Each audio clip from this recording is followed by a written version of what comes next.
Hello दोस्तों, careful service centre में फिर से आपका स्वागत है।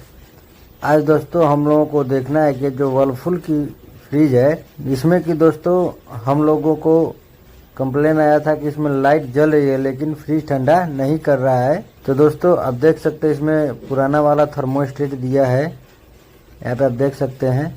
और यहाँ पे आप देख सकते हैं इसमें फ्रीजर में। तो दोस्तों हम आपको एक बार लाइट लगा के चेक करा के दिखाएंगे कि इसमें लाइट जल रहा है और ठंडा फ्रिज क्यों नहीं कर रहा है। तो दोस्तों आप देख सकते हैं यहाँ पे 134 नंबर इसमें गैस है।